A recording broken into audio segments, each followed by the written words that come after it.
Hi everyone, KP sir के YouTube channel पर आप सभी लोगों का स्वागत है।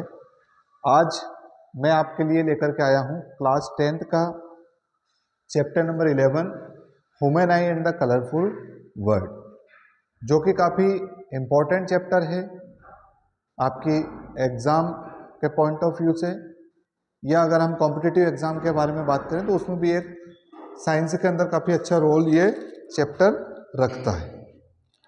तो हम शुरुआत करते हैं चैप्टर की बिना किसी देरी के। ह्यूमन आई, स्पेलिंग थोड़ी मिस्टेक है यहाँ पर। The human I and the colourful world, this is name of your chapter. तो सबसे पहले मैं आपको हल्का सा इंट्रोडक्शन करा देता हूँ चैप्टर के नाम से ही। Human eye, as you all know that human eye हमारे को, ह्यूमन आई की हेल्प से हम वर्ल्ड को कैसा देख सकते हैं? कलरफुल देख सकते हैं, है ना। जो कलर, अलग अलग रंग बिरंगी दुनिया हमें दिखाई देती है, ये हमारी आंखों के कारण से ही पॉसिबल हो पाता है। ठीक है, तो उसी के बारे में चैप्टर में हम क्या कवर करेंगे? तो हम कवर करेंगे ह्यूमन आई का डायग्राम हम पढ़ेंगे, ह्यूमन आई के जो फंक्शंस होते हैं, किस तरीके से काम करते हैं, वो हम पढ़ेंगे। सेकंड कॉन्सेप्ट में हम पढ़ेंगे डीसी, मतलब एक तरीके से देखा जाए तो डिफेक्ट ऑफ विजन, देखने में जो परेशानियां होती है वो क्यों होती है और उनके सॉल्यूशन क्या होते हैं, ये पढ़ेंगे हम। और उसके बाद में हम एटमॉस्फेरिक रिफ्रैक्शन पढ़ेंगे, जिसके अंदर वाई द रेनबो फॉर्म, तो ये सारे टॉपिक्स हम कवर करेंगे। तो हम शुरुआत करते हैं सबसे पहले चैप्टर की। ये मैं जो चैप्टर आपके लिए लेकर के आया हूँ ये विथ नोट्स हैं, तो आप चाहें तो इसको रिटर्न कर सकते हैं, अगर आप चाहें तो इसका स्क्रीनशॉट भी यहाँ से ले सकते हैं, है ना। दो चीज़ों का रोल होता है हमें किसी भी ऑब्जेक्ट को देखने में, एक तो होता है लाइट का रोल, एक होता है हमारी आइज का रोल। दोनों का रोल देखने में हमें ऑब्जेक्ट को होता है, दोनों में से अगर एक भी एब्सेंट है तो चीज़ें हमें दिखाई नहीं देती है। क्या होता है भी, ये चैप्टर में हम क्या पढ़ेंगे? तो हम पढ़ेंगे लाइट के बारे में हम पढ़ेंगे। We will also see the idea of the refraction, और इसमें हम रिफ्रैक्शन के फिनोमिना भी पढ़ेंगे, जैसे कि रेनबो का फॉर्मेशन, जैसे कि ट्विंकलिंग ऑफ स्टार, जो स्टार के एक्चुअल में ट्विंकल करते हैं या नहीं करते हैं, और blue and red colour of the sky, है ना। आप अगर इवनिंग मॉर्निंग में जाएंगे तो आपको जो स्काई का कलर है वो रेड दिखाई देगा, बाकी टाइम पे आपको ब्लू स्काई दिखाई देता। क्यों? ये सारी चीज़ें हम पढ़ेंगे। तो सबसे पहला ही टॉपिक है आपका ह्यूमन आई का। कौन सा टॉपिक है सबसे पहला? ह्यूमन आई का सबसे पहला टॉपिक है ह्यूमन आई क्या है, किस तरीके से ये फंक्शंस करती हैं। ठीक है, ह्यूमन आई जो सेंसिटिव ऑर्गन, हमारी जो ऑर्गन है उसमें से एक मोस्ट इंपॉर्टेंट पार्ट है। मोस्ट इंपॉर्टेंट पार्ट है क्या? ह्यूमन आई एक तरीके का क्या है? सेंसिटिव ऑर्गन है। इसके पार्ट के बारे में अब हम आगे बात करेंगे। ठीक है, क्या क्या पार्ट होता है इसका? तो जो हमारी आंख होती है, इसका कैमरा ऑफ द आईज होती है। जैसे कैमरा किसी भी जगह का फोटो क्लिप कैप्चर करने के लिए क्या करता है? कैप्चर कर लेता है, अपनी मेमोरी में सेव कर लेता है। इसी प्रकार से यहाँ पर आई हमारा कैमरे का काम करती है। ठीक है, कलरफुल पिक्चर्स जो हम हमारे आसपास देख पाते हैं, ये भी आंखों के कारण से पॉसिबल है। इमेज कैसी देता है? तो इमेज देता है, ये मोस्ट इंपॉर्टेंट यहाँ पर है, इन्वर्टेड इमेज देता है, रियल देता है। इन्वर्टेड अगर बोला जाए तो इन्वर्टेड मतलब क्या? उल्टा इमेज देता है, और रियल मतलब वास्तविक, है ना। ये आगे बताऊंगा कि उल्टी इमेज कैसे बनती है। सर हमें तो सीधी दिखाई देती है, तो इसका रीजन आगे हम देखेंगे। लाइट सेंसिटिव सरफेस एरिया, और रेटिना एक सरफेस एरिया होता है जहां पर लाइट क्या होती है? मर्ज करती है। ठीक है, बिना किसी देरी के हम आगे चलते हैं वीडियो के अंदर, और हम देखते हैं आपका आई का ये डायग्राम। ठीक है, इसके क्या क्या पार्ट हैं, कौन कौन से फंक्शंस हैं, ये मैं आपसे बात करूंगा। ठीक है, तो सबसे पहले हम फटाफट देख लेते हैं, फिर हम देखेंगे इसके पार्ट। ठीक है, इनके पार्ट के वर्किंग देखेंगे। सबसे पहले आपको जो एक आउटर पार्ट दिखाई दे रहा है, ये वाला, this part is known as the cornea. आंखों का जो सबसे फ्रंट का भाग होता है, जो उभरा हुआ रहता है, बल्ज शेप रहता है एक तरीके से। कैसा शेप रहता है? बल्ज शेप रहता है इसका, इसको बोलते हैं हम कॉर्निया। ठीक है, देन उसके बाद में एक लेंस होता है हमारी आंखों के अंदर। ये जो लेंस बना हुआ है, ये लेंस हमारी आंखों के अंदर होता है। कौन सा लेंस होता है ये? तो आपको देख के समझ में आ रहा होगा, lens is convex. Convex lens हमारी आंखों के अंदर होता है। और अगर हम बात करें तो और क्या होता है? तो इसी के अंदर हमारी आंखों के अंदर आपने देखा होगा कि तीन पार्ट दिखाई देते हैं। एक व्हाइट पार्ट होता है, एक डार्क, एक ब्लैक होता है, एक बिल्कुल लास्ट में डॉट होता है। तो ये जो आउटर सरफेस होता है इसको बोलते हैं हम क्या, इसको बोलते हैं हम इरिस, और ये जो अंदर वाला डॉट होता है बिल्कुल एक, इसको बोलते हैं हम पिपल। इनके फंक्शंस आगे हम देखने वाले, ठीक है। ये सारी चीजें हैं। अब ये जो आपका कॉर्निया है, ये वाला पार्ट जो है, वो ये जो आपका लेंस वाला पार्ट है, इस पार्ट में क्या होता है, इसके बीच में एक लिक्विड फुलफिल होता है, उसका नाम क्या होता है, एक्वस ह्यूमर उसका नाम होता है। देन यहाँ पर एक लिक्विड फुलफिल होता है जो कि विट्रस ह्यूमर होता है। एक रेटिना यहाँ पर होता है जहाँ पर रेस आकर के मिलती है। सीलियरी मसल्स होती है, देखिए लेंस अगर है तो ये हवा में तो झूलेगा नहीं, इसको बाइंड करने के लिए, जोड़ने के लिए यहाँ पर इस प्रकार से मसल्स होती हैं जिनको हम सीलियरी मसल्स के नाम से जानते हैं। ऑप्टिक नर्व होती है, यहाँ से सिग्नल लेकर के ऑप्टिक नर्व कहाँ जाती है, ब्रेन में, और हमें वहाँ उसके बाद में इमेज फॉर्म होती है। तो ये पॉइंट मैंने आपको बता दिए हैं। इनके बारे में थोड़ा सा हम रीड कर लेते हैं जो नोट्स के अंदर मेंशन है। क्या है, सबसे पहले कॉर्निया है। तो cornea is a thin membrane part, सबसे पतला पार्ट होता है, आउटर पार्ट होता है, जिसमें से सबसे पहले लाइट क्या करती है, firstly light inter from the cornea. यहाँ पे लिखा हुआ देखिए, light inter from the cornea, है ना। बल्ब शेप होता है, ये अभी मैंने बताया। ट्रांसपेरेंट होता है, ये मैंने आपको बताया, ठीक है। Front of the eye ball, जो आपका पूरा आई का एक बॉल है, उसके सबसे फ्रंट वाला पार्ट ये होता है। मोस्ट ऑफ द रिफ्रैक्शन, सबसे ज़्यादा रिफ्रैक्शन जो होता है, जैसे लाइट इंटर करती है तो सारी लाइटें इंटर नहीं करती, कुछ रिफ्रैक्शन होता है लाइटों का, अंदर जब जाती है तो रिफ्रैक्शन होता है एक मीडियम से दूसरे मीडियम में, तो वो भी इसी में होता है। आई बॉल जो होता है आपका, आई बॉल क्या, जो पूरा हमारा आँख का जो सरफेस है वो एक तरीके का स्पेरिकल है, अप्रोक्सीमेटली, नॉट परफेक्ट। तो जो उसका डायमीटर होता है वो अराउंड 2.3 सेंटीमीटर होता है। इरिस और पिपुल के बारे में मैं आपको बताऊंगा अभी, ये रिलेशन क्या होता है इरिस और पिपुल के बारे में। एक होता है क्रिस्टलाइन लेंस होता है। तो क्रिस्टलाइन लेंस क्या करता है, रियल एंड इन्वर्टेड इमेज हमें प्रोवाइड कराता है। इसके बारे में भी मैं बात करूंगा कि किस तरीके से उल्टी इमेज हमारी आंखों के अंदर बनती है, ठीक है। लेंस जो होता है वो कौन सा होता है, कॉन्वेक्स। तो ये सारी बातें हमने कर ली है। कॉन्वेक्स लेंस कन्वर्जिंग होता है, ये भी हमें पता है, ठीक है। तो हम आगे बात करते हैं पिपुल और इरिस के बारे में, क्या कॉन्सेप्ट इसके अंदर होता है, ठीक है। देखिए, हम बात करेंगे, सबसे पहले दो तरीके की चीजें होती है जब हम किसी ऑब्जेक्ट को देखते हैं। या तो लाइट की कंडीशन कैसी होगी, ब्राइट होगी, या तो लाइट कैसी होगी, ब्राइट होगी, या लाइट कैसी होगी, डिम होगी। तो पहले केस में हम देखते हैं जब लाइट ब्राइट होती है, कि क्या देख रहे हैं हम, तो हम देख रहे हैं पिपिल एंड जो इरिस है या आइरिस है, इनका रिलेशन। तो क्या होगा डिम लाइट में, अब देखो लाइट में जो इंटर होती है आंखों के अंदर, वो होती है कॉर्निया से होते हुए पिपुल से अंदर जाती है। कहाँ से जाती है, पिपुल से। मतलब पिपुल एक बहुत बड़ा रोल प्ले करता है किसी भी ऑब्जेक्ट को देखने के लिए, ठीक है। तो जब लाइट ज़्यादा होगी, आप खुद सोचिए कि जब लाइट बहुत ज़्यादा ब्राइट है तो आप क्या चाहेंगे, कम से कम लाइट आंखों के अंदर इंटर करे ताकि आंखें डैमेज ना हो। जैसे कि हम सन को जब सीधा देखते हैं उस समय पे सिचुएशन होती है, बहुत ज़्यादा लाइट होती है तो हमारी आंखें में हमें प्रॉब्लम क्रिएट होता है। उस समय पे क्या होता है, तो ये जो आपका एक बीच वाला पार्ट है, क्या है ये है आपका पिपल।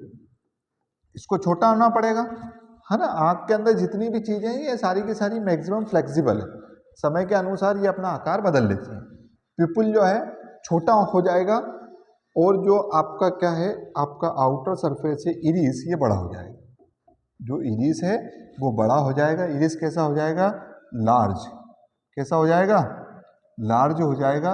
और पिपुल कैसा हो जाएगा, स्मॉल हो जाएगा, ताकि कम से कम लाइट इंटर करे। कब होगा ये होगा आपका कब, जब लाइट कैसी हो, ब्राइट हो, ठीक है।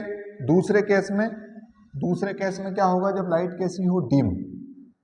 जब लाइट कैसी हो, डिम लाइट हो, तो क्या होगा, तो डिम लाइट में जो आपका जो साइज ऑफ पिपल है वो लार्ज हो जाएगा, और जो इरिस है वो छोटा हो जाएगा। जो पिपल है वो कैसा हो जाएगा, लार्ज, क्योंकि लाइट कम है ना, तो ज़्यादा से ज़्यादा लाइट इंटर कराना चाहते हैं हम। दूसरी है इरिस, जिसकी साइज कैसी हो जाएगी, स्मॉल। तो जब आप डिम लाइट में पढ़ते हैं तो पिपल की साइज बड़ी हो जाती है। इसका एग्जांपल आप देख सकते हैं, आपने अगर कैट को, बिल्ली को देखा होगा तो अंधेरे में जब दिखते हैं तो आपको उसकी आंखें दिखाई देती है, आंखों के मेन पार्ट उसका आपको पिपल दिखाई देता है। क्यों? क्योंकि उसकी साइज कैसी हो जाती है, बड़ी हो जाती है। ये हमारों में भी आप कभी ऐसे अंधेरे कमरे में जाना जहाँ बिल्कुल माइनर लाइट हो, बिल्कुल हल्की लाइट हो, तो आपको ये वाला पार्ट, पिपल वाला पार्ट वहाँ पे दिखाई देगा, क्योंकि उस समय इसकी साइज कैसी हो जाती है, बड़ी हो जाती है, ताकि ज़्यादा से ज़्यादा लाइट इंटर कर सके। तो ये तो मैंने बताया आपको क्या, पीपल और इरिस के बीच में कॉन्सेप्ट किस तरीके से दोनों चीज़ें, दोनों डिपेंड होते हैं, दोनों इन्वर्सनली प्रोपोर्शनल होते हैं। आगे हम देखेंगे कि इन्वर्टेड इमेज कैसे बनती है। तो देखिए, ये आउटर सरफेस है, इसको हमने क्या बोला, इसको हमने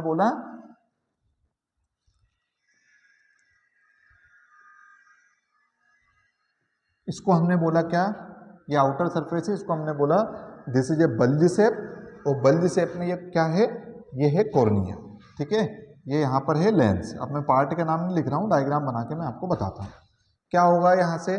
तो यहाँ से लाइट इंटर करेगी, जैसे कि मान लीजिए लाइट इंटर करी, लाइट इंटर करने के बाद में जैसे कि आप कोई चीज़ देख रहे हैं, है ना, आप देख रहे हैं माना कि एक पेड़ देख रहे हैं, क्या देख रहे हैं, एक प्लांट देख रहे हैं, ये दोनों इससे टकराएगी रेस, यहाँ पर सबसे पहले हमारे आंखों के अंदर इंटर करेगी, आंखों में इंटर करने के बाद में ये दोनों कहाँ मिलेगी, तो ये दोनों मिलेगी आपकी रेटिना पर। कहाँ मिलेगी, ये वाला पार्ट जो है, अभी मैंने बताया था आपको कौन सा पार्ट है, ये रेटिना। इमेज यही बनती है। तो इमेज कैसी बनेगी, अभी हमने बात करी थी, इमेज बनेगी आपकी इन्वर्टेड, और इन्वर्टेड के साथ कैसा, रियल एंड इन्वर्टेड। उल्टी इमेज बनी, लेकिन अभी हमें इमेज दिखी नहीं है, ये ऑब्जेक्ट है, ये प्रोसेसिंग का पार्ट है। प्रोसेस मतलब यहाँ पे प्रोसेस हो रही है अभी दिखने के पहले की, ये काम बहुत माइक्रो सेकंड में होते हैं, लेकिन ये प्रोसेस है। ठीक है, जैसे कि आप कैलकुलेटर के अंदर करते होंगे 2 + 3 = 5। अब इस 5 को करने के लिए कुछ ना कुछ तो कैलकुलेटर ने भी कैलकुलेशन करना होगा ना, तो ये वो वाला पार्ट होता है, लेकिन ये माइक्रो सेकंड होता है, तो हमें समझ में नहीं आता है। अब यहाँ से ऑप्टिक नर्व रहती है, यहाँ पर क्या होती है, ऑप्टिक नर्व। ये ऑप्टिक नर्व सिग्नल लेकर के कहाँ जाती है, तो ये जाती है आपके ब्रेन के अंदर, और ब्रेन जो इमेज आपकी बनाई है उसको क्या करता है, उल्टी रीड करता है। तो जब ये ऑलरेडी प्लांट यहाँ उल्टा है, तो इसका उल्टा क्या हो जाएगा, सीधा। तो ये आपको दिखाई देता है, ये वाला पार्ट आपको दिखाई देता है, मतलब ये आपका क्या, ऑब्जेक्ट, और ये क्या, इमेज। तो इस तरीके से हमें इन्वर्टेड इमेज बनती है, लेकिन एक्चुअल में ब्रेन उसको रिप्लेस कर देता है। ठीक है, ये हमने यहाँ पर देख लिया है। ठीक है, सिलियरी मसल्स का क्या काम होता है, देखिए सिलियरी मसल्स, रेटिना तो आपको समझ में ही आया होगा, मैं बात करता हूँ सिलियरी मसल्स का क्या काम होता है।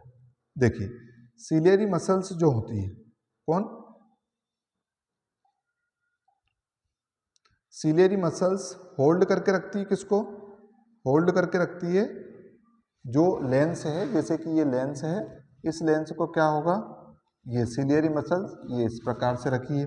ठीक है, तो दो कंडीशन होती है, एक तो हम दूर का देखते हैं, पास का देखते हैं। तो जब हम कहाँ का देखते हैं, फार ऑब्जेक्ट देखते हैं, फार ऑब्जेक्ट मतलब दूर का जब ऑब्जेक्ट हम दिखाई देखते हैं, तो क्या होता है, ये जो सिलियरी मसल्स होती है परमानेंट कैसी हो जाती है, रिलैक्स, मतलब इस प्रकार से पूरी तरीके से उसको खींच देती है।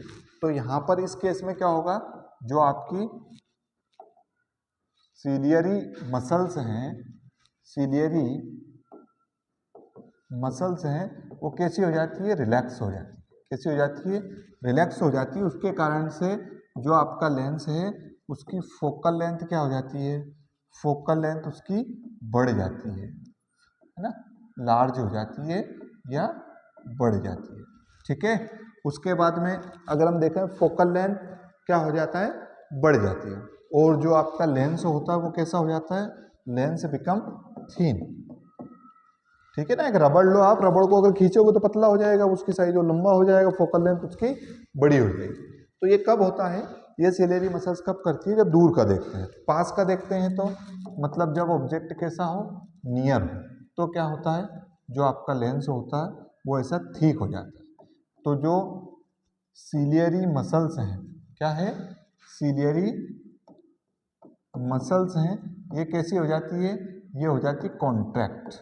कॉन्ट्रैक्ट मतलब सिकुड़ना, ये ऐसे सिकुड़ देती है, लेंस है इसको सिकुड़ दिया तो ये साइड उसकी मोटाई बढ़ गई। तो ये कैसा हो जाता है, लेंस हो जाता है आपका थिक।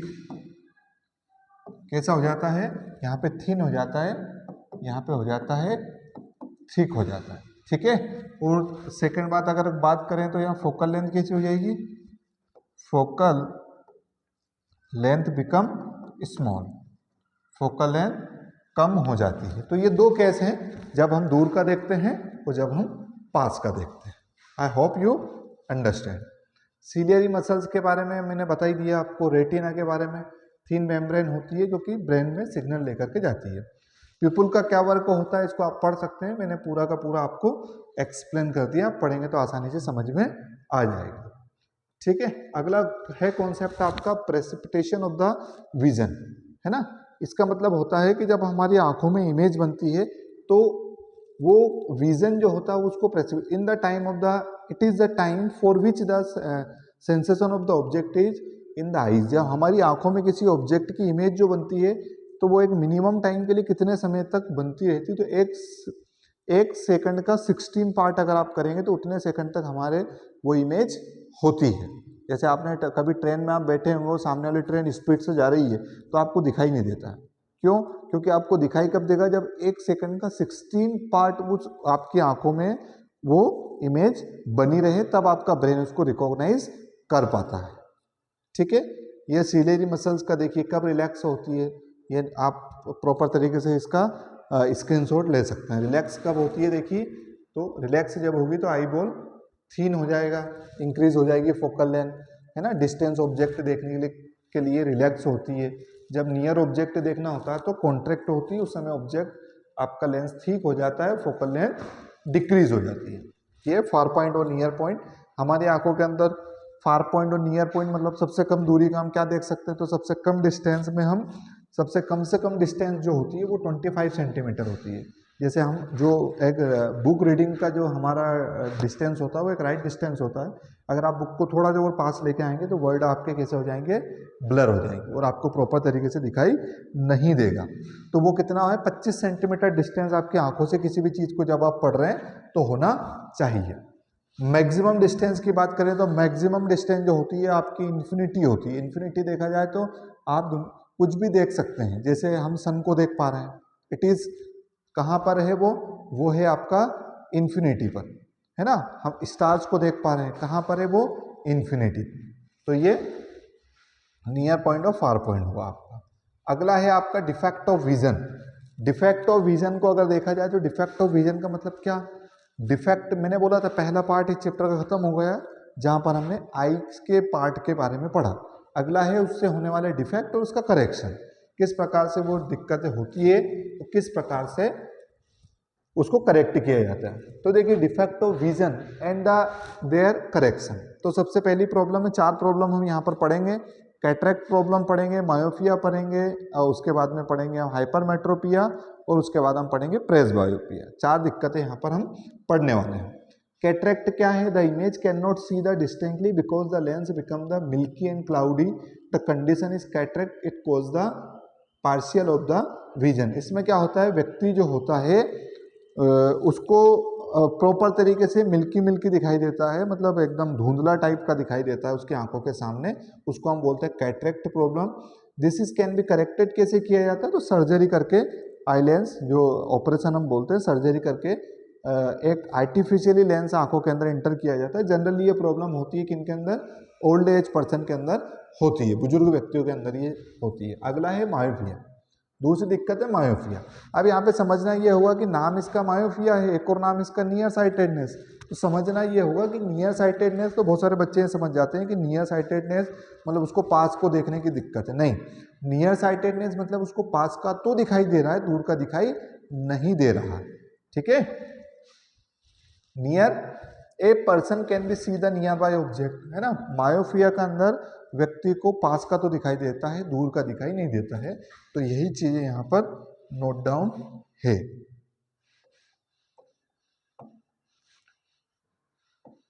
ठीक है, देखिए ये चीजें यहां पर मेंशन है। Can not see the distance object, ठीक है। डिस्टेंस ऑब्जेक्ट दिखाई नहीं देता है, वो दिखाई क्या देता है आपको, ए person can see the near object clear है। ठीक है, क्यों होती है दिक्कत, इसके कारण हम जानेंगे।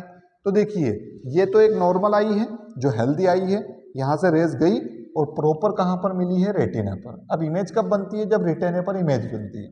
अगर रेटिना पर ये रेस नहीं मिलती पहले, मतलब या तो यहाँ मिल जाए या यहाँ मिले, तो इमेज नहीं बनेगी।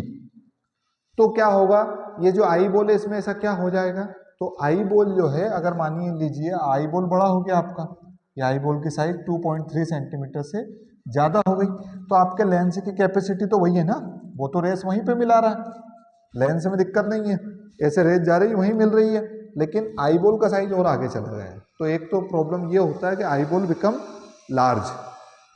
दूसरी दिक्कत क्या होती है, दूसरी अभी मैंने बताया आपको कि अगर हमें ऑब्जेक्ट कहाँ का देखना, दूर का, तो सिलियरी मसल को क्या होना पड़ेगा, रिलैक्स।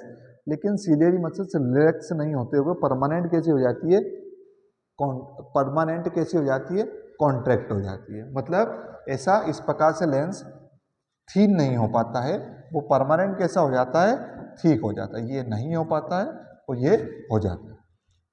तो ये दो दिक्कतें मैंने बताई, elongation of the eyeball and second is a problem of the ciliary muscles are permanently become contract not relax।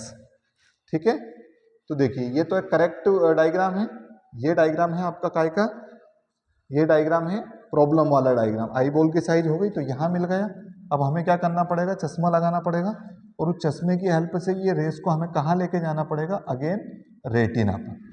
तो प्रॉब्लम में क्या है, पहली प्रॉब्लम तो आपका आई बॉल कैसा हो गया, आई बॉल बिकम लार्ज, है ना। दूसरी बात क्या है, दूसरी बात यह है कि जो हमारी सिलियरी मसल्स है, वो सिलियरी मसल्स कैसी हो गई, रिलैक्स नहीं हो पा रही है, रिलैक्स नहीं हो पा रही है। ठीक है, ये दो दिक्कतों के, अब इसको क्या करना पड़ेगा, हमें रेस को मिलाना पड़ेगा, तो हमें इसको करेक्ट करना पड़ेगा। ये तो प्रॉपर ये प्रॉब्लम वाला डायग्राम, और ये अगला डायग्राम आपका करेक्शन वाला। कौन सा डायग्राम है ये, करेक्शन वाला। तो जिन व्यक्तियों को दिक्कत होती है कि कौन सी, जिन व्यक्तियों को दिक्कत होती है दूर का देखने की, तो उनको जो चश्मा लगता है वो लगता है कॉनकेव।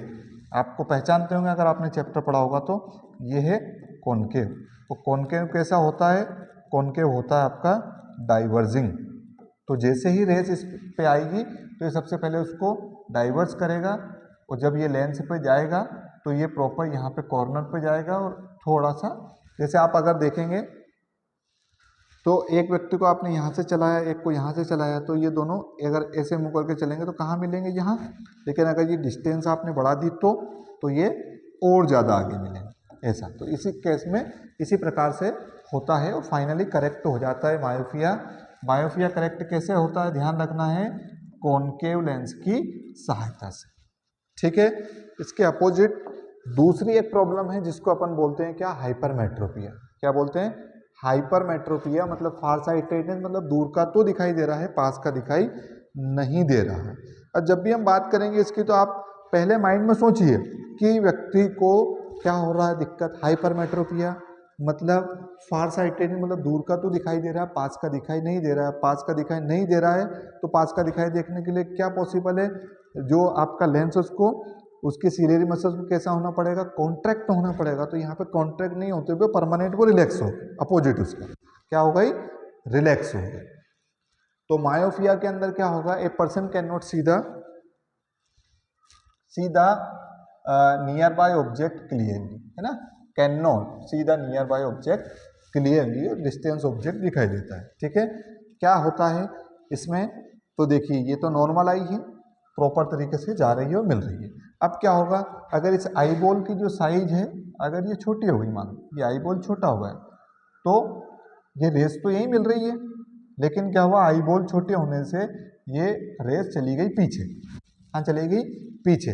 तो इसमें क्या होता है, एक रीजन तो जो आपका आई बॉल है वो कैसा हो जाता है, स्मॉल हो जाता है। और बात नंबर 2, जो आपकी सिलियरी मसल्स हैं, क्या है, सिलियरी मसल्स हैं, वो कैसी हो जाती है, wait a minute,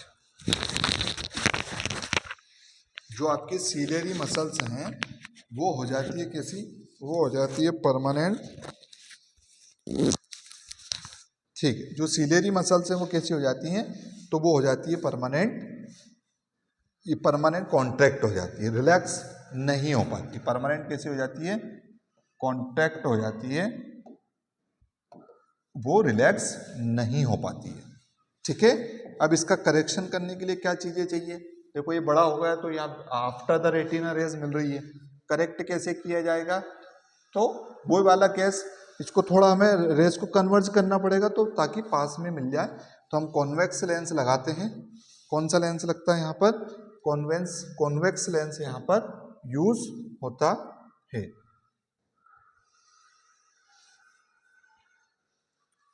just wait a minute, yes this, okay. तो ये जो लेंस है ये क्या करेगा, ये रेज जा रही है और जाने के बाद थोड़ा सा कन्वर्ज तो ये करेगा और बाकी का कन्वर्जिंग ये मेन हमारा लेंस करेगा, और जो रेस यहाँ मिल रही थी वो यहाँ मिलेगी। ठीक है, तो जो हाइपरमेट्रोपिया को प्रॉब्लम को करेक्ट करता है वो कौन सा लेंस करता है, कॉन्वेक्स करता है। मतलब आपको दो चीजें समझ में आ गई, जो मायोपिया की प्रॉब्लम है और जो हाइपरमेट्रोपिया की प्रॉब्लम है, वो मायोपिया की जो प्रॉब्लम है वो कॉनकेव से करेक्ट होती है और ये जो है वो कॉन्वेक्स से करेक्ट होती है। ये मायोपिया या हाइपरमेट्रोपिया। ओके, मतलब मायोपिया को क्या बोला हमने, नियर साइटेड में पार का, जब दूर का व्यक्ति को दिखाई नहीं देता तो चश्मा लगता है कॉनकेव, जब पास का दिखाई नहीं देता तो व्यक्ति को चश्मा लगता है कॉन्वेक्स। ठीक है, अगली प्रॉब्लम की तरफ हम बढ़ते हैं। ठीक है, अगली प्रॉब्लम है आपकी प्रेस बायोपिया की। प्रेस बायोपिया क्या दिक्कत है भाई सर, तो प्रेस बायोपिया जो है, we as we become the old age the power of the accommodation is I usually decrease, है ना। नियर पॉइंट और फार पॉइंट दोनों इसमें दिक्कतें होती है, पर्सन व्यक्ति को दोनों जगह का दिखाई नहीं देता है ना। देखिए, person suffer from person are suffer from both myopia and hypermetropia, दोनों जगह से उसको दिक्कत होती है। रीजन क्या है इसका, तो gradual the weakening of the ciliary muscle, जो कॉन्टैक्ट और रिलैक्स हो रही है, वो कैसी हो गई, वीक हो गई। ये भी ओल्ड एज के अंदर होता है। ठीक है, करेक्शन क्या होता है इसका, तो करेक्शन है इसका बाइफोकल लेंस। आपने चश्मे देखे होंगे जिनके अंदर दो प्रकार के ग्लास लगे रहते हैं, ऐसा इस प्रकार से। ठीक है, ये चश्मे होते हैं जिसमें दोनों ग्लास एक साथ यूज होते हैं। जब व्यक्ति को पास को देखना तो नजर को नीचे झुकाना पड़ता है, दूर का देखना तो नजर को उठाना पड़ता है। ठीक है, आगे चलते हैं। Refraction through the prism, prism जो होता है उसका रिफ्रैक्शन क्या और किस तरीके से होता है, प्रिज्म। ये कॉन्सेप्ट नंबर तीसरा है, इस पार्ट का तीसरा कॉन्सेप्ट क्या है, तीसरा कॉन्सेप्ट, तो तीसरा कॉन्सेप्ट ये है कि तीसरा कॉन्सेप्ट जो है ये है कि प्रिज्म। अब हम पहला हमने पढ़ा आई के बारे में, दूसरा पढ़े डिफेक्ट ऑफ विजन चारों, अब हम पढ़ेंगे प्रिज्म। तो सबसे पहले तो प्रिज्म होता क्या है ना, तो जो एक तरीके से ट्रायंगुलर होता है, ट्रायंगुलर शेप होता है। प्रिज्म जो होता है वो क्या होता है, ये इस तरीके का कांच का पीस होता है जो ट्रायंगुलर शेप के अंदर अरेंज रहता है। ठीक है, देखिए ये जो कांच का एक टुकड़ा है इस प्रकार से, ये इसको क्या बोलते हैं, प्रिज्म बोलते हैं। क्या बोलते हैं, प्रिज्म बोलते हैं, है ना। अब इसके अंदर स्पेशल क्या होता है ऐसा, तो वही हम चैप्टर के अंदर आगे देखेंगे। Prism has the two triangular base and the three rectangular surface. ठीक है, this surface is inclined the other, the angle between the two lateral is called the angle of prism. एक एंगल ऑफ प्रिज्म इसके अंदर बनता है, कौन सा होता है, एंगल ऑफ प्रिज्म, ये वाला, है ना। ये इस साइड और इस साइड के बीच में जो एंगल ऑफ प्रिज्म बनता है, ये क्या है, इसके अंदर स्पेशल क्या होता है, तो इसके अंदर स्पेशल ये होता है कि जब भी लाइट इससे एंटर करती है, कौन सी लाइट, व्हाइट लाइट, तो ये दूसरे साइड में क्या करता है, 7 कलर के कलर प्रोवाइड कराता है। मतलब लाइट जैसे इसमें एंटर करेगी और रिफ्रैक्शन होने के बाद कितनी लाइटें दिखाई देगी इसके अंदर, 7 कलर की लाइटें इसके अंदर दिखाई देती है ना।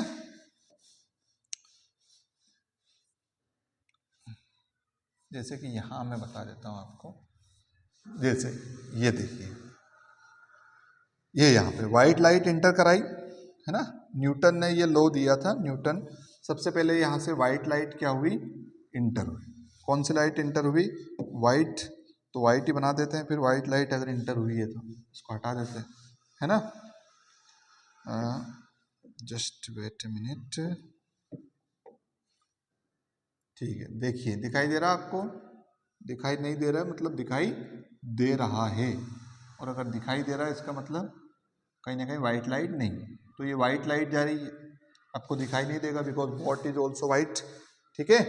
ये व्हाइट लाइट यहाँ से इंटर कराई, उसके बाद में क्या हुआ, ये सारी की सारी लाइट, क्योंकि ये जो मीडियम है ये अलग मीडियम है, आपको पता होगा रिफ्रैक्शन का अगर नॉलेज आपको होगा तो ये यहाँ पर क्या है, एयर से ग्लास में जाएगी तो क्या होगी, एयर से ग्लास में टूवर्ड द नॉर्मल। तो ये इसकी एक्चुअल पोजीशन अगर रिफ्रैक्शन नहीं होता तो ये कुछ बेंड होगी, ये लाइटें यहाँ से बेंड होगी और इनका जो क्रम रहेगा, और यहाँ से इस सरफेस से वापस से कुछ बेंड होगी, इनका जो क्रम रहेगा वो कैसा रहेगा, VIBGYOR, VIBGYOR, V for violet, indigo, blue, green, yellow, orange and red, ठीक है। ये इनका मतलब लाइट एंटर करी और उसके बाद में इस क्रम में वो अरेंज हो जाते हैं, जबकि रेनबो का एक कलर इनका होता है। और ये जो बनता है जहाँ सरफेस पे हम इसको लेते हैं, इसको बोलते हैं अपन स्पेक्ट्रम।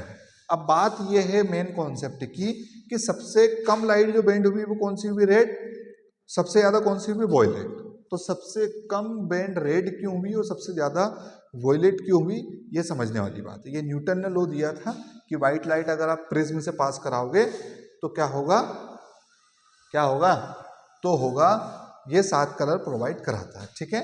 ये एंगल ऑफ डेविएशन होता है। सबसे ज्यादा बड़ा एंगल किसका है, वॉयलेट का सबसे ज्यादा एंगल ऑफ डेविएशन होता है और रेड का सबसे कम होता है। बता देता हूँ मैं क्या होता है भाई यहाँ, ठीक है।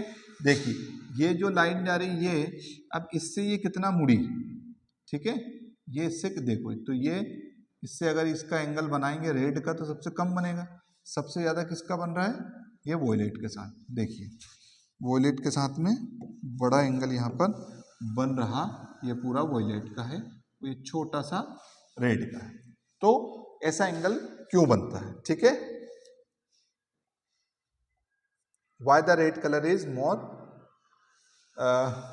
मोर बेंड, ठीक है। ये सॉरी फॉर दैट, हम चलते हैं चैप्टर नंबर 10, नहीं नॉट दिस वन,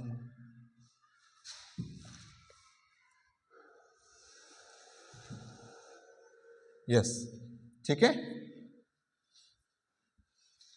तो आगे उसी के बारे में है कि जो व्हाइट लाइट है आपकी, सॉरी यहीं पे मैं कॉन्सेप्ट बता देता हूं आपको,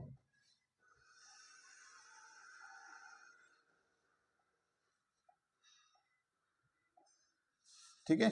ये जैसे कि अपन ने प्रिज्म बनाया, ठीक है, प्रिज्म के बाद में ये यहाँ से व्हाइट लाइट इंटर कर रही है और ये 7 कलर में इस तरीके से डिवाइड हो गया, ठीक है। माना कि ये 7 कलर है ना, 1 2 3 4 5 6 एंड 7, इस तरीके से स्पेक्ट्रम मिल गया। तो रेड कलर सबसे ज्यादा, मतलब रेड कलर का बेंडिंग कम हो रहा है। तो इसके पीछे का क्या कॉन्सेप्ट होता है वो हम समझते हैं। देखिए क्या होता है कि जो रेड कलर है, अभी भी मैं रेड पेन यूज कर रहा हूँ बोर्ड पे, आप रीजन समझ सकते हैं, क्योंकि रेड पेन का जो वेवलेंथ होता है वो क्या होता है, ज्यादा होता है। रेड कलर का वेवलेंथ क्या होता है, ज्यादा वेवलेंथ इसका होता है, और इस कारण से वो बेंडिंग कम होता है ना। सबसे पहले तो हम देखेंगे splitting of the light. Splitting of the light मतलब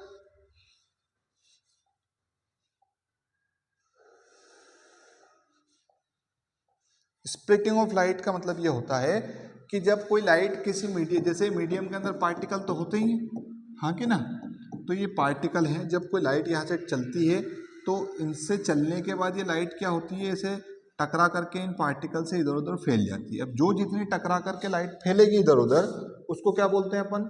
उसको बोलते हैं स्प्लिट होना, स्प्लिट या स्प्लिटिंग।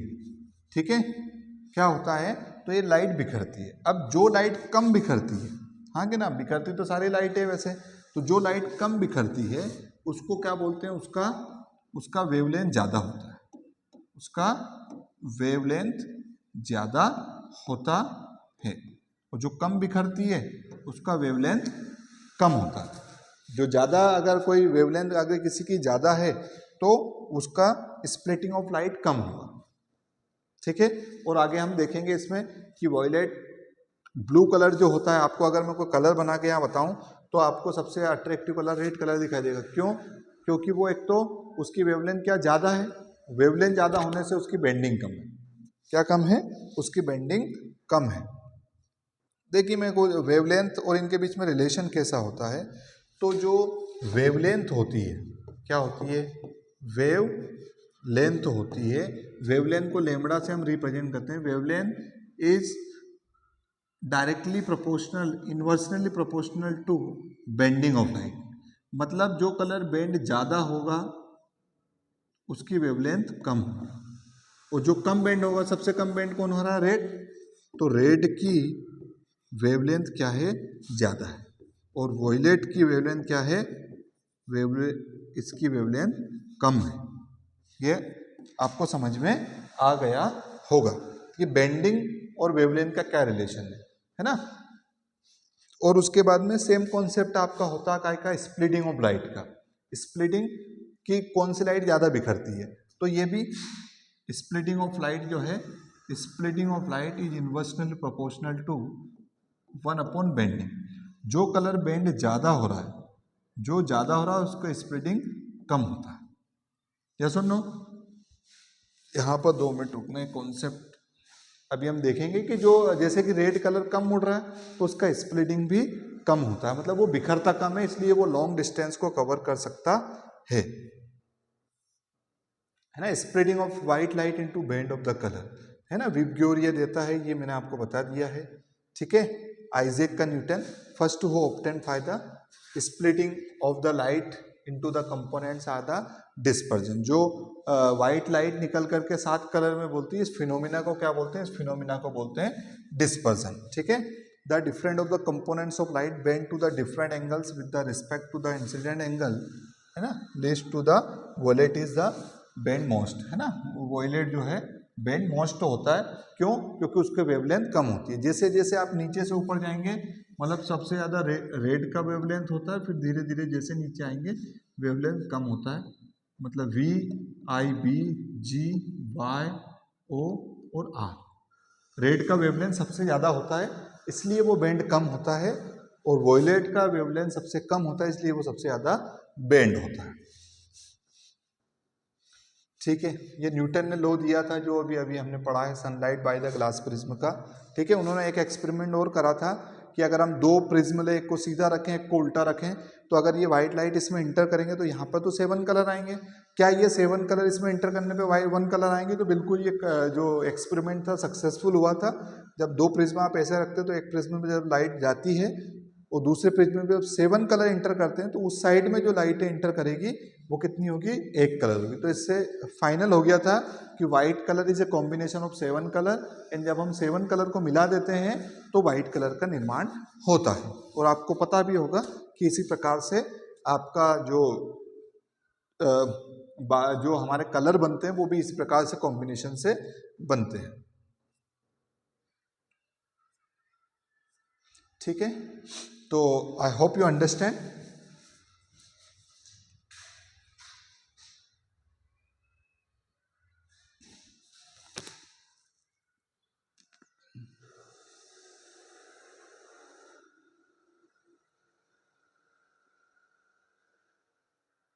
तो आइए नेक्स्ट टॉपिक हम देखते हैं। नेक्स्ट टॉपिक है हमारा, अभी हमने देखा ये डबल प्रिज्म के लिए। अगला टॉपिक जो है वो है आपका रेनबो फॉर्मेशन। मैंने बोला था इसके अंदर हमारे टोटल 3 या 4 कॉन्सेप्ट हैं। पहला कॉन्सेप्ट है आपका आई के बारे में हमने पढ़ा, दूसरे कॉन्सेप्ट है हमने डिफेक्ट ऑफ विजन पढ़े, और तीसरा जो कॉन्सेप्ट है अब हम पढ़ेंगे रिफ्रैक्शन। क्या पढ़ेंगे? Atmospheric refraction. ठीक है, तो सबसे पहले उसमें जो कॉन्सेप्ट है वो है आपका काय का? रेनबो का। काय का है? रेनबो फॉर्मेशन का। सबसे पहले तो रिफ्रैक्शन आपको पता होगा क्या होता है, जब लाइट एक मीडियम से दूसरे मीडियम में ट्रेवल करती है। जैसे कि मान लीजिए ये कोई मीडियम है, हाँ कि ना, तो ये लाइट यहाँ से ट्रेवल करेगी और कहाँ चली जाएगी? वो चली जाएगी दूसरे मीडियम में। तो when the light travel from one medium to the another medium it is known as the refraction. इसको हम सिंपल भाषा में रिफ्रैक्शन बोलते हैं। जैसे कि मान लो नीचे ग्लास के अंदर लाइट जा रही है, तो क्या हो रहा? एयर से कहाँ जा रही है लाइट? वो जा रही है ग्लास के अंदर। तो ये एक छोटा सा इंट्रोडक्शन था आपको। तो एटमॉस्फेरिक रिफ्रैक्शन क्या होता है? अब देखिए, एटमॉस्फेयर जो है, हम अर्थ पर हम सारे लोग रहते हैं, तो अर्थ जो है कौन है? अर्थ जो है, अर्थ के आसपास बहुत सारी लेयर है, बहुत सारी अलग अलग प्रकार की क्या है? लेयर्स हैं। लेयर्स आप सोशल साइंस के अंदर पढ़ते भी होंगे, अलग अलग लेयर्स हैं। मतलब जो भारी चीज़ें हैं या भारी गैसें हैं वो नीचे है, और जो हल्की चीज़ें हैं वो ऊपर है। तो जैसे जैसे नीचे से हम ऊपर जाएंगे, मीडियम कैसा होता जाता है? नीचे डेंस मीडियम होता है और ऊपर रेयर मीडियम होता है। नीचे थोड़ा भारी मीडियम होता है और ऊपर जो होता है हाइट पे जैसे जाएंगे वहाँ मीडियम कैसा होता है? हल्का मीडियम होता है। तो उस कारण से क्या होता है कि रेयर मीडियम से जब लाइट इंटर करती है कहाँ पे? डेंजर मीडियम में, तो वो जो हमारा लॉज ऑफ रिफ्रैक्शन का जो लॉ है कि रेयर से डेंजर में करेगी, तो वो अपनी जो दिशा है उसको मोड़ देती है। तो यही कॉन्सेप्ट सारे यहाँ पर लगने वाले हैं। ठीक है, देखिए क्या है rainbow? It is the spectrum of sunlight in nature form by the due to the dispersion of tiny water particles. जो हमने देखा होगा इंद्रधनुष, रेनबो फॉर्म आपने देखा होगा जनरली, ये आपको दिखाई देता है बारिश के दिन में, बारिश के दिनों में, और ऐसा टाइमिंग जब बारिश भी हो रही हो और साथ में क्या निकल रही है? हल्की सी धूप भी निकल रही है, तो उस समय सबसे शानदार तरीके का रेनबो फॉर्म होता है।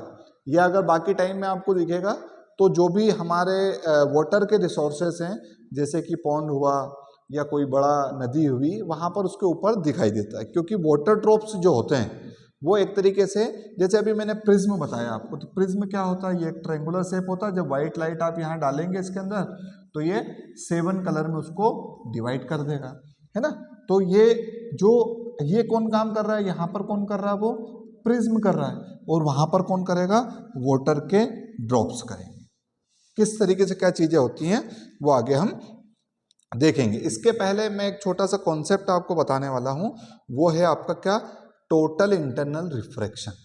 क्या है? Total internal refraction. Total internal refraction क्या होता है?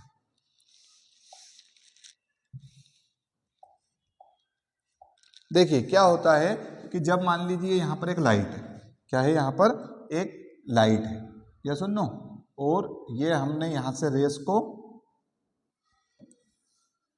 जैसे कि ये नीचे वाला जो मीडियम है ये हम मान लेते हैं कैसा मीडियम है? Danger medium. कैसा है? Danger medium. यहाँ पर मीडियम नंबर 1 मान लो या 2 मान लो इसको। वो ऊपर है जो, वो है रेयर मीडियम, हल्का मीडियम, और ये थोड़ा भारी मीडियम, है ना। हल्का भारी क्या? जैसे आप यहाँ पे मान सकते हो कि ये हवा है, एयर है, और ये है वाटर। ओके, तो जब लाइट मूव करेगी तो आपको पता है ये लाइट जा रही है, ये नॉर्मल रहे, तो क्या होगा? अवे फ्रॉम द नॉर्मल, ये नॉर्मल से क्या हो जाएगा? ये एक्चुअल पाथ है इसका, और इससे अवे हो जाएगा, या सुनो। अब जैसे ही ये वाला एंगल हम थोड़ा सा बढ़ाते हैं, ये एंगल हम अगर बढ़ाएंगे तो ये वाला एंगल भी होगा जो क्या होगा? बढ़ जाएगा। और ऐसे करते करते जब हम एंगल बढ़ाएंगे तो एक सिचुएशन ऐसी आएगी कि ये जब जो हमारी इमरजेंट रे है, इस रे को क्या बोलते हैं अपन? Emergent ray.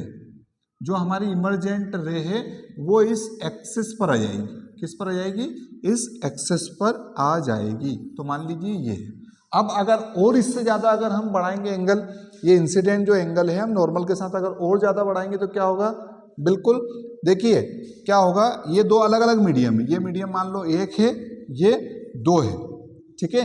तो जब लाइट हम यहाँ पे इंटर करेंगे तो ये वाला एंगल ज़्यादा बड़ा हो गया, तो उस समय पे क्या होगा? ये जो लाइट है, ये जो इमर्जेंट रे है, ये कहाँ आ जाएगी, सेम मीडियम के अंदर आ जाएगी। मतलब ये मीडियम 2 से हमने क्या कराई, छोड़ी, और अगेन कहाँ पर आ गई, मीडियम 2 में। तो जब ये होता है इसको बोलते हैं क्रिटिकल एंगल के नाम से इसको जाना जाता है। ये वो वाली कंडीशन होती है जब एंगल बढ़ाते बढ़ाते जो इमर्जेंट रे है वो सेम मीडियम के अंदर आ जाती है, और इस एंगल को बोलते हैं क्रिटिकल एंगल। क्या बोलते हैं, क्रिटिकल एंगल। ये आगे और हम देखेंगे। तो ये मैंने कॉन्सेप्ट बताया। तो इसी प्रकार से अब देखिए यहाँ पे अगर हमने डाला तो लाइट ऊपर जाना चाहिए थी, लेकिन एंगल के कारण से वो लाइट कहाँ गई, नीचे आ गई। इसका थ्योरी कहीं पे लिखा होगा, मैं बता देता हूँ आपको। Atmospheric refraction why the planet do not twinkle. Just wait a minute.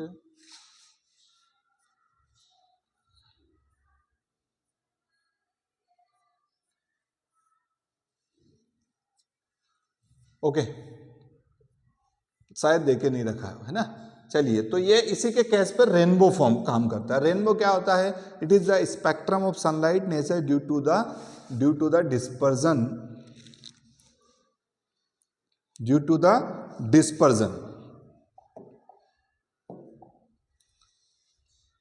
Just wait a minute.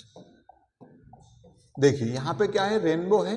तो rainbow it is the spectrum of sunlight nature of form due to the dispersion of sunlight, है ना। Sunlight जो होती है उसका क्या होता है, डिस्पर्जन होता है। जब एक लाइट इंटर करती है और 7 कलर में जाती है तो उस फिनोमिना को डिस्पर्जन बोलते हैं ना। इसी प्रकार से यहाँ पे कौन करेगा, वो रेनबो के केस में वाटर ड्रॉप्स काम करेंगे, ठीक है। Water drops are like the prism. कैसे होता है, वाटर ड्रॉप्स जो होता है एक तरीके से प्रिज्म जैसा बिहेव करता है। It is a refract and the disperse the incident ray sunlight reflected internal. जो मैंने अभी आपको बताया, इस केस में क्या होता है, टोटल इंटरनल रिफ्लेक्शन होता है। Finally the refracted again when the, और उसके बाद में वो जो रेज है जो आउट होने वाली होती है वो अगेन इन हो जाती है उसी मीडियम में। Due to the dispersion and the internal reflection different colour reach to our eyes. देखिए क्या होता है यहाँ पर, ये यहाँ पर, ठीक है। जैसे कि ये रेनबो यहाँ पर फॉर्म हो रहा है। कहाँ पर फॉर्म हो रहा है रेनबो, ठीक है। जैसे कि ये एक वाटर ड्रॉप से है, क्योंकि वाटर ड्रॉप से यहाँ पे बताया गया है, एक्चुअल सर्कल नहीं होती है। क्या होता है, इस तरीके की आपने भी अगर देखी होगी तो जो ड्रॉप्स होती है वो एक्चुअल थोड़ा सा इस तरीके का सरफेस होता है यहाँ से, तो प्रिज्म के जैसा बिहेव वो करती है। यहाँ पर क्या हो रहा है कि ये यहाँ पे रेनबो फॉर्म हो रहा है। ये क्या फॉर्म हो रहा है, रेनबो फॉर्म हो रहा है। और यहाँ पर क्या है, सन है। तो कोई व्यक्ति जो देखेगा वो कहाँ से देखेगा, वो देखेगा यहाँ से उस, ठीक है। तो ये जो रेनबो फॉर्म होता है, पहली बात तो ये हमेशा अपोजिट होता है सन के। जैसे आप जब रेनबो को देखेंगे तो आपके बैक साइड में सन रहेगा और आगे क्या रहेगा, रेनबो रहेगा, या आगे रेनबो रहेगा और बैक साइड में क्या रहेगा, आपके सन रहेगा। क्या होता है, जैसे कि ये सनलाइट सबसे पहले इंटर कर रही है ड्रॉप्स के अंदर। कौन सा ड्रॉप्स के अंदर कर रही है, वाटर ड्रॉप्स के अंदर। अब लाइट जब यहाँ पे इंटर करेगी, क्या करेगी, इंटर करेगी। अब देखिए वाटर है, ट्रांसपेरेंट है, तो ये लाइट तो यहाँ से निकल के कहाँ चली जानी चाहिए थी, बाहर। लेकिन नहीं, मैंने जो बोला ना कि सेम मीडियम, तो ये यहाँ पे टोटल इंटरनल रिफ्लेक्शन होगा और ये सेम मीडियम में अगेन रिटर्न हो जाएगी। और ये जो लाइट है ये कैसी है, सनलाइट जो होती है वो व्हाइट लाइट होती है। जब ये प्रिज्म के जैसा बिहेव करेगा तो ये उसको क्या करेगा, डिस्पर्स कर देगा, और कितने कलर शो करेगा, यहाँ पर 7 कलर शो करेगा, और रेनबो हमारे लिए फॉर्म वहाँ पर होगा। और ये जो काम होता है अकेली ड्रॉप्स नहीं करती, बहुत सारी ड्रॉप्स होती है, सभी का मिलकर के रेनबो फॉर्म में यहाँ पर हेल्प होती है। एटमॉस्फेयर ये हमने पढ़ लिया। यहाँ पर सबसे वही वाला कलर जो क्रम रहता है उनका कलर का विबग्योर रहता है, सबसे ऊपर रेड रहता है, सबसे नीचे वॉयलेट कलर होता है। क्यों होता है, मैंने कल आपको बताया है ना। Atmospheric reflection apparent stars position. अब अगला है इसी का फिनोमिना, जो हमारे स्टार्स की जो पोजीशन होती है। स्टार्स पोजीशन मतलब हम जब हम आसमान में देखते हैं तो हमें तारे ऐसे दिखाई देते हैं जैसे चमक रहे हो, लेकिन क्या एक्चुअल में चमकते हैं, तो एक्चुअल में वो नहीं चमकते हैं, वो हमें ऐसा फील होता है because of the atmospheric refraction. किस तरीके से वो सारी चीजें काम करती है, यहाँ पे मैं पहले मैं आपको देखिए नॉर्मल बता देता हूँ। यहाँ पर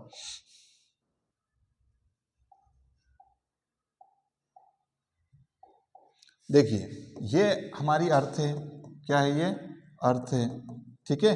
और यहाँ पर ये अलग अलग क्या है, अलग अलग लेयर है, क्या यहाँ पर अलग अलग लेयर्स हैं, यस और नो। ये जो अलग अलग लेयर हैं, तो मान लीजिए ये स्टार है, यहाँ पर क्या है, स्टार है, ये यहाँ पर स्टार है, ठीक है। अब क्या होगा,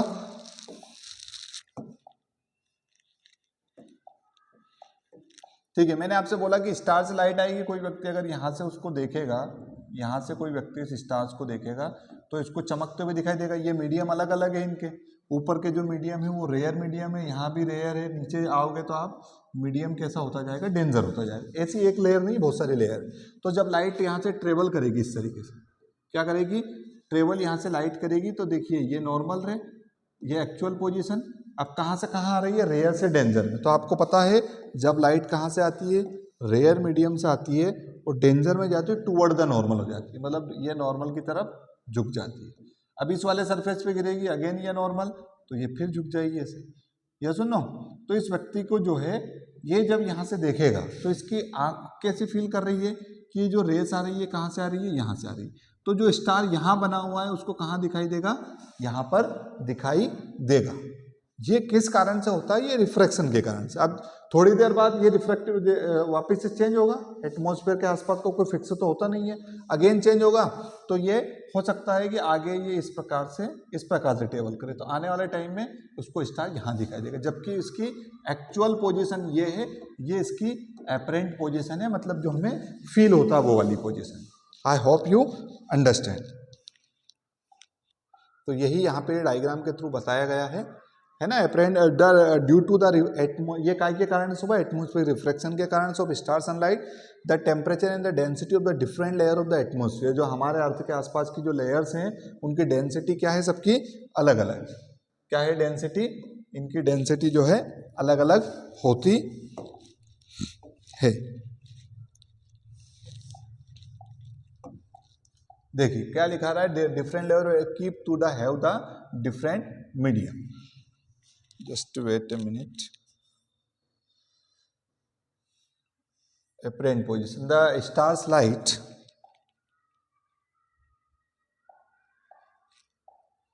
देखिए ये यहाँ पर क्या है, डेंसिटी।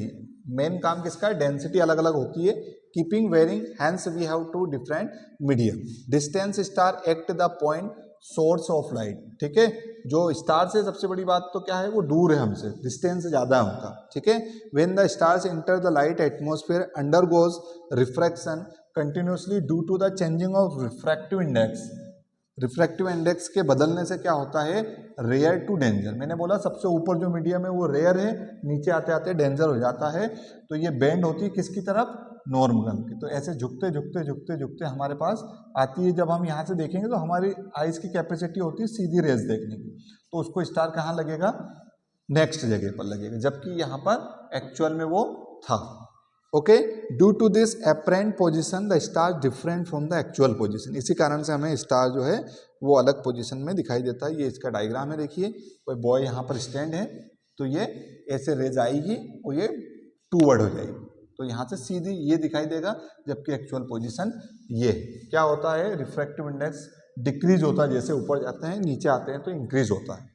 अगला है ट्विंकलिंग ऑफ स्टार। अब आप सेकंड इसमें क्वेश्चन और आता है कि why the sun is not twinkle, sun क्यों नहीं करता। तो सन जो होता है हमारे पास होता है, तो रेस का जो रिफ्रैक्टिव इंडेक्स है उस पर इतना ज़्यादा इफेक्ट नहीं होता। इसका एक सिंगल सा एग्जांपल मैं बताता हूँ। आप अपने घर की छत पर चढ़िए कभी, या अपनी गैलरी में से देखिए, एक बहुत दूर का बल्ब देखिए जो लगभग आपसे 500 मीटर के आसपास, 400-500 फीट से दूर हो, तो वो आपको ऐसा चमकते हुए दिखाई देगा। और एक आपके घर के पास में घर वाला ही देखिए तो चमकते हुए दिखाई नहीं देगा। तो वही केस होता है कि सन जो है वो हमारी डिस्टेंस से कम है, तो उसके लाइटें लगभग सीधी लाइटें आ जाती है। तो अगला है ट्विंकलिंग ऑफ स्टार।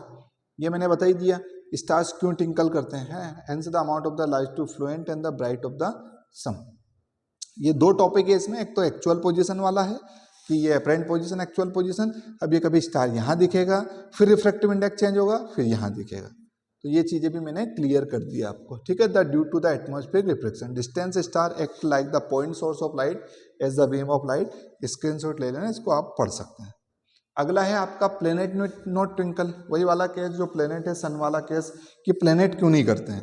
तो यहाँ पे हम थ्योरी पे थोड़ा सा ध्यान दे देते हैं, समझ में तो आपको आ ही गया होगा। ठीक है, प्लेनेट डू नॉट ट्विंकल।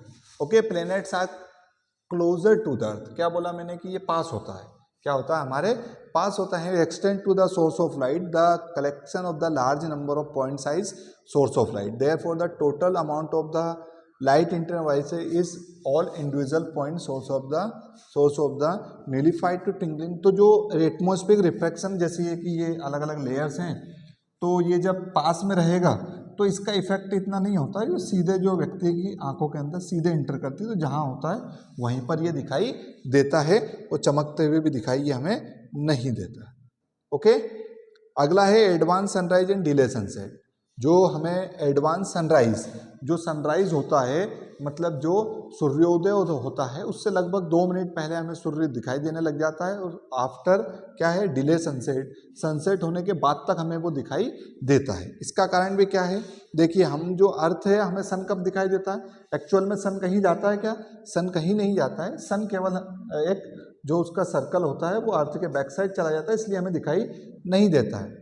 तो जब वो सन ऐसे घूमता है, मान लीजिए कि ये स्टार से इसके ऊपर यहाँ पर हम हैं, ठीक है, तो ये जो होरिजन है, अगर सन इससे ऊपर आएगा तो हमें दिखाई देगा, इससे नीचे रहेगा तो दिखाई नहीं देगा। लेकिन एडवांस सनसेट और डिले सनराइज क्या होता है यहीं पे बता देता हूं मैं आपको। देखिए ये मान लीजिए अर्थ है, और ये अर्थ का होरिजन, क्या है होरिजन। अब क्या बोल रहा है वो एडवांस सनराइज है ना, सनराइज क्या है एडवांस है, एडवांस मतलब पहले, एडवांस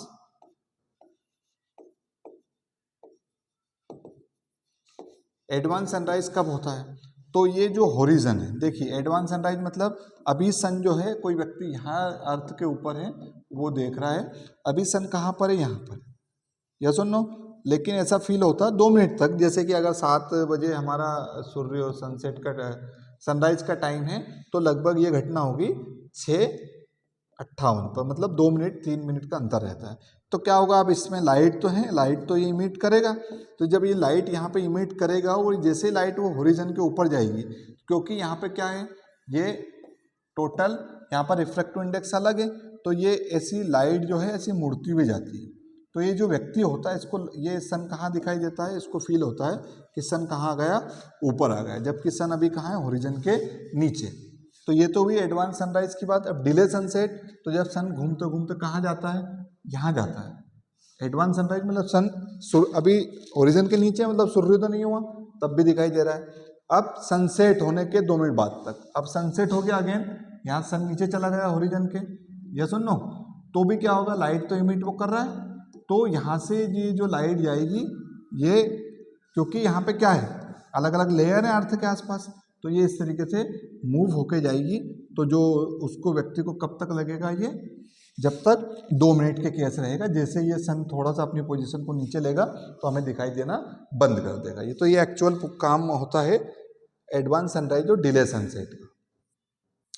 ठीक है, ट्विंकलिंग ऑफ स्टार हमने कर लिया है ना, प्लेनेट ट्विंकल क्यों नहीं करते हैं ये हमने कर लिया है, एपरेंट, तो ये वो वाला केस है advance sunrise. This is also due to the atmospheric refraction, ये अर्थ है और ऑब्जर्व, ये जो एक्चुअल पोजीशन होती है ये, जबकि हमें यहाँ दिखाई देता है, और यही केस आपका होता है सनसेट के time. Apparent flattening sun disc and the set to the sunrise, atmospheric refraction. Scattering of light अगला टॉपिक है आपका। स्कैटरिंग ऑफ लाइट का मतलब क्या होता है, वही मैंने जो पहले आपको बताया था कि लाइट जब किसी मीडियम में चलती है तो उसके मीडियम के पार्टिकल से वो टकरा करके क्या होती है, इधर उधर बिखर जाती है, उसी को बोलते हैं scattering of light.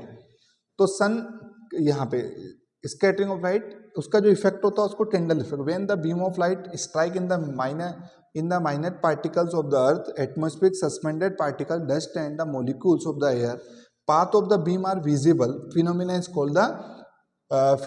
called the scattering of light by the colloidal particle। ये जो पार्टिकल्स होते हैं, डस्ट के पार्टिकल हैं, एयर के पार्टिकल हैं, ये कोलाइडल पार्टिकल्स ये कहलाते हैं। मैं यहीं पे एक बार और आपको बता देता हूँ किस तरीके से क्या बताना चाह रहे हैं यहाँ पे। जैसे ये यहाँ कोई मीडियम है, ये मीडियम के क्या है लाइट, ये मीडियम के पार्टिकल्स हैं, तो जब मीडियम में लाइट यहाँ पर आएगी, कहाँ पर आएगी, यहाँ पर एंटर करेगी तो क्या होगी, इन पार्टिकल से टकराएगी, तो ये इस तरीके से बिखरते हुए कलर जाता है। अब जो कलर जितना ज़्यादा यहाँ पे स्कैटरिंग होगा, क्या होगा, अब ये जो पाथ है पूरा का पूरा ये इतना, ये हमें क्या होगा, दिखाई देता है।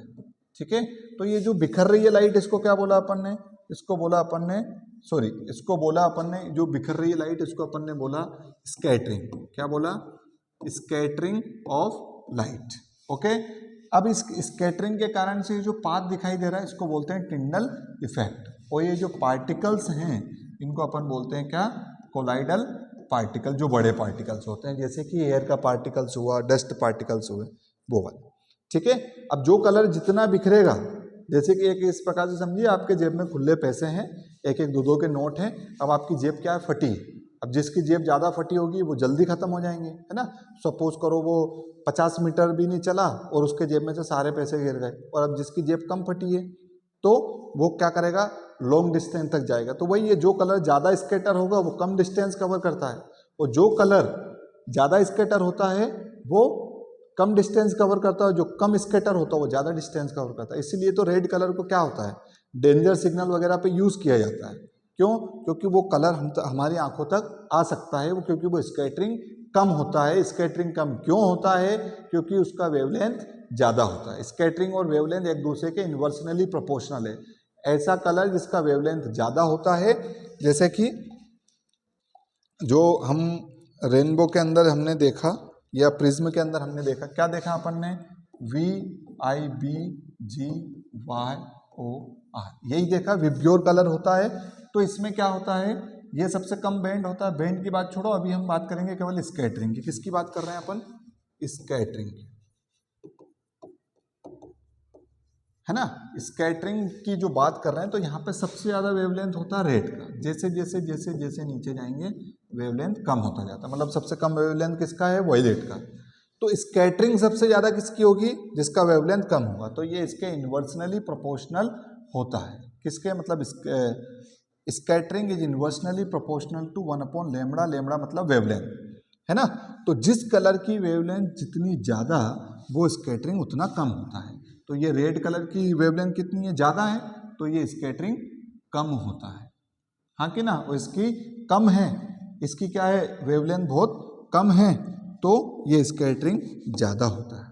अब स्कैटरिंग मतलब बिखरना, वही मैंने आपको बताया, डिस्टेंस ज़्यादा कवर करेगा। इसलिए रेड कलर जो है डेंजर सिग्नल में यूज़ किया जाता है। वॉयलेट जो येलो कलर है, आपके स्कूल बसों के अंदर भी येलो कलर होता है, ताकि क्या हो, डिस्टेंस से वो गाड़ी दिख जाए और बच्चे उसके अंदर सेफ रहें।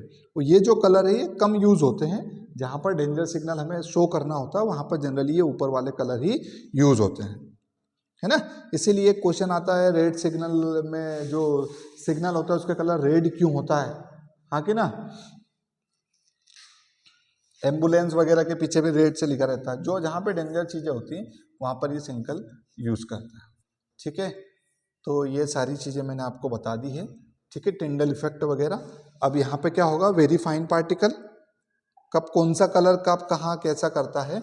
वेरी फाइन पार्टिकल, जब पार्टिकल की साइज बहुत ज़्यादा छोटी होती है, use to the blue colour, जो अभी मैंने आपको बताए हैं।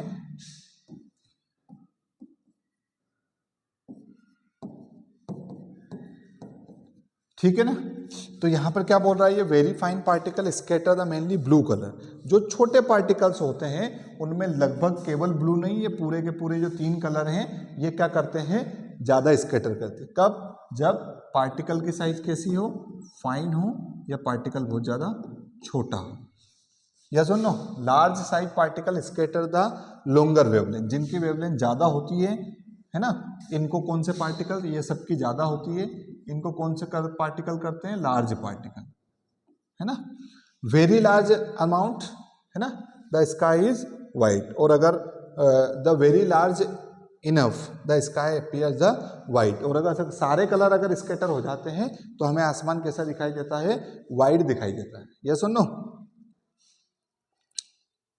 मतलब 2 चीज़ें यहाँ से मेन समझ में आएंगी हमें, कि एक तो अगर किसी कलर का वेवलेंथ ज़्यादा है तो वो स्कैटर कम होगा, और दूसरा जिनकी वेवलेंथ कम होती है, ब्लू से नीचे की वेवलेंथ कम होती है, तो ये स्कैटर कौन करता है इनको? फाइन पार्टिकल्स करते हैं। दूसरा, जिनकी वेवलेंथ ज़्यादा होती है उनको कोलाइडल पार्टिकल, मतलब बड़े पार्टिकल वो स्कैटर होते हैं। Why the cloud appear white, जैसे कि अभी यही है, the size of the water drops scattering of light is very large. देखो लिखा है ना, वेरी लार्ज, अगर बहुत ज़्यादा होगी तो सारे कलर स्कैटर हो जाएंगे, है ना।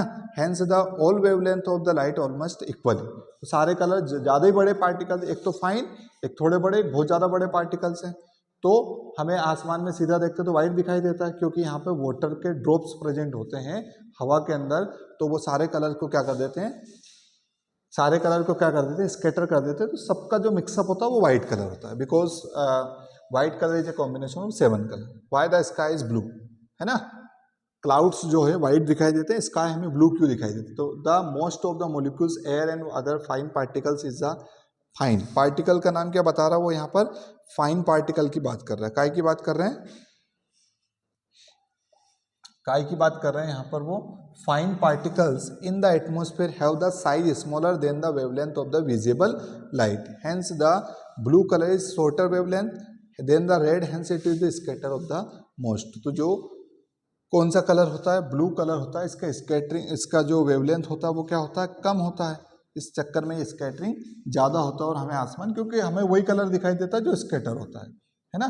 जैसे यहाँ पे आसमान है, तो यहाँ पे जो पार्टिकल्स हैं इनकी साइज कैसी है, थोड़ी छोटी साइज है, तो जैसे वो मूव करेगा तो केवल कौन सा कलर स्कैटर करेगा, तो अब जो बिखरा हुआ कलर है वही व्यक्ति को दिखेगा, बाकी के सारे कलर सीधे आ जाएंगे।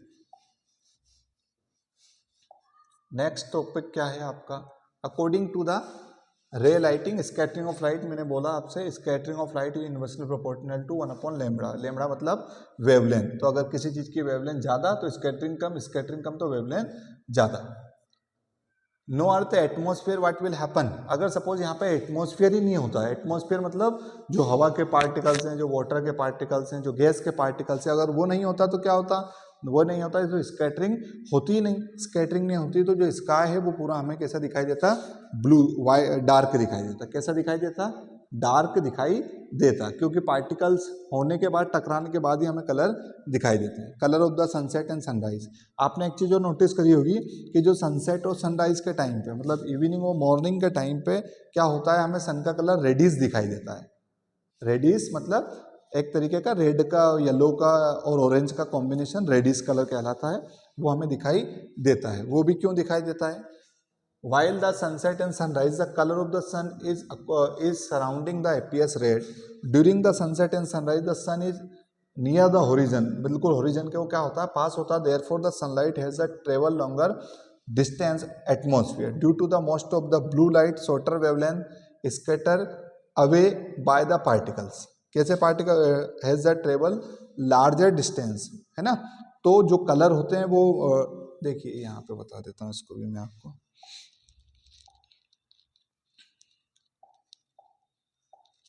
वो ये बात कर रहे हैं कि यहाँ पर जब सनसेट और सनराइज के टाइम पे क्या होगा कि सन कहाँ पर रहेगा, यहाँ पर रहेगा मान लीजिए, और सनसेट के टाइम पे यहाँ रहेगा, होरिजन के ऊपर ही मान लेते हैं ना।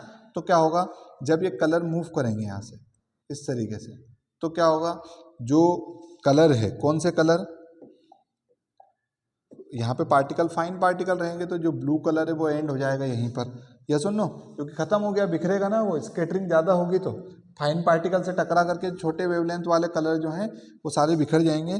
केवल ट्रेवल कौन सा कलर करके जाएगा यहाँ पर, रेड कलर, और उसके बाद में अगर हम बात करें तो सेकंड कलर होता है वो येलो कलर, थर्ड कलर आपका होता है ग्रीन कलर, यहाँ पे अवेलेबल होगा नहीं, ठीक है, ग्रीन कलर, ठीक है। और जब इन सबका कॉम्बिनेशन बनता है तो वो एक तरीके से कैसा कलर देता है, रेडिश कलर, या सुनो। तो ये बाकी कलर जो छोटी वेवलेंथ वाले यहीं पर एंड हो जाएंगे, जो हम तक पहुंच नहीं पाते हैं। सेम टू सेम इस वाली डायरेक्शन भी ऐसा ही होगा, ठीक है, ओके। ये हो गया। डेंजर सिग्नल पे क्यों होता है मैंने बता दिया आपको, क्योंकि रेड कलर की वेवलेंथ कैसी होती है, ज़्यादा होती है, तो लॉन्ग डिस्टेंस ट्रेवल करता है। आप रेड ले लो, ग्रीन ले लो, या ऊपर से जो हमने एक क्रम बनाया है विबग्योर में, उसके ऊपर के 4 कलर ले लो, उनकी वेवलेंथ ज़्यादा होती है, उनका स्कैटरिंग कम होता है, इसलिए वो लॉन्ग डिस्टेंस ट्रेवल कर सकते हैं। नून अपीयर्स द वाइट। नून के टाइम पे एपियर्स वाइट क्यों होता है? क्योंकि वही सनलाइट एकदम सीधी आ जाती है, तो स्कैटरिंग बिल्कुल ना, सभी कलर के स्कैटरिंग इक्वल पार्ट से होता है। ठीक है, तो इसी तरीके से ये चैप्टर को मैंने एंड करा है। I hope you understand and enjoy this video, and if it is helpful for you, please like, share, subscribe and comment on the comment box. Have a good day. अब आप next chapter physics के बारे में कौन सा chapter ऐसा है जिसको आप चाहते हैं कि पढ़ाया जाए, तो वो आप कमेंट बॉक्स में अगर लिखेंगे तो मुझे ज़्यादा हेल्प मिलेगी उससे, और मैं आपको जो है वो वीडियो प्रोवाइड कराने का प्रयास करूँगा। ठीक है, have a good day, thank you, and don't forget to subscribe the channel. Bye bye.